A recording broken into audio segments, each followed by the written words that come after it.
The year is 1942. World War II rages on with unprecedented ferocity, engulfing nations and continents in its wake. Japan, a formidable enemy, controls a vast swathe of the Pacific, stretching its influence over countless islands and territories. The United States, still reeling from the devastating attack on Pearl Harbor, faces a daunting challenge that tests its resolve and military strategy. How to strike back against a cunning and entrenched foe? The question looms large in the minds of American military leaders. Traditional bombing raids, while effective in damaging enemy infrastructure, often resulted in high civilian casualties and widespread destruction, raising ethical and strategic concerns. A new approach was needed, something unorthodox, something unexpected that could turn the tide of war in favor of the Allies. Enter Dr. Lytle S. Adams, a Pennsylvania dentist with a curious mind and an unwavering patriotism, who was determined to contribute to the war effort in a unique way. Adams, a frequent visitor to Carlsbad Caverns in New Mexico, was intimately familiar with the habits of Mexican free-tailed bats, millions of which inhabited the caverns and emerged at dusk in spectacular swarms. He envisioned these creatures, tiny and numerous, as unlikely warriors in the fight against Japan, capable of carrying out a mission that no human soldier could. Adams's idea was as audacious as it was unusual. A dentist by profession, Dr. Lytle S. Adams was also an inventive thinker with a penchant for the extraordinary. He proposed capturing millions of Mexican free-tailed bats, creatures known for their ability to carry significant weight relative to their size. These bats, often found in large colonies, were perfect for his ambitious plan. These bats, equipped with miniature incendiary devices, would be dropped over Japanese cities. The devices were designed to ignite after a delay, giving the bats time to find suitable roosting spots. The bats, naturally drawn to roost in the eaves and attics of wooden structures prevalent in Japan, would then ignite, causing widespread fires and sowing chaos. The wooden architecture of Japanese cities made them particularly vulnerable to such an attack. The idea, while seemingly outlandish, piqued the interest of President Roosevelt himself. Roosevelt, always on the lookout for innovative military strategies, saw potential in Adams's unconventional approach. Intrigued by the sheer audacity of the concept and desperate for innovative solutions, Roosevelt gave Adams the green light to develop his bat bombs. The project was to be a top-secret endeavor. The project, shrouded in secrecy, was given the codename Project X-Ray.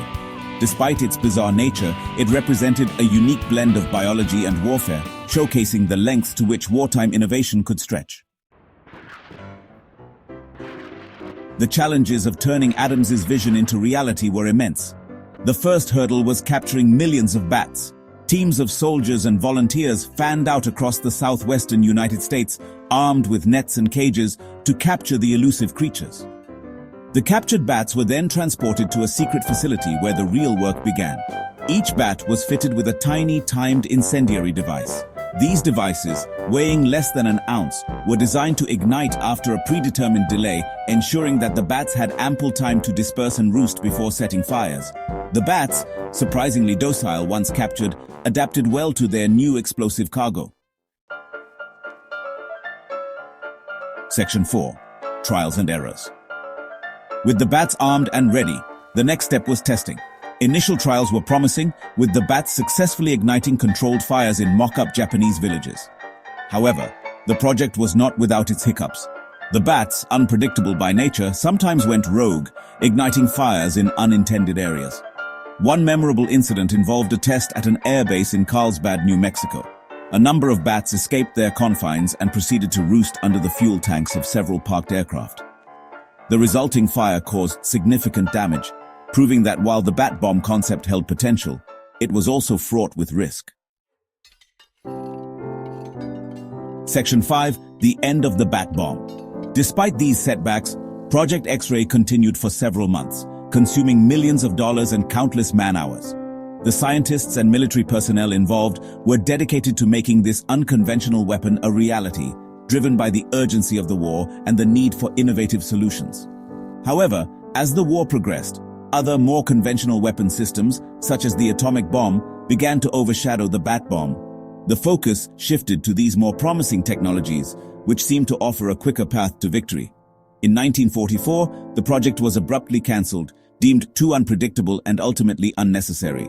the resources and efforts were redirected to more reliable and effective means of warfare.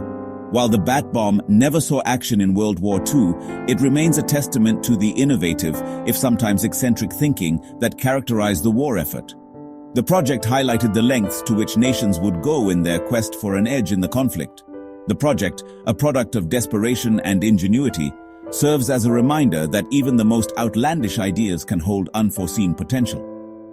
It stands as a fascinating chapter in the history of military innovation, reflecting the creativity and determination of those involved.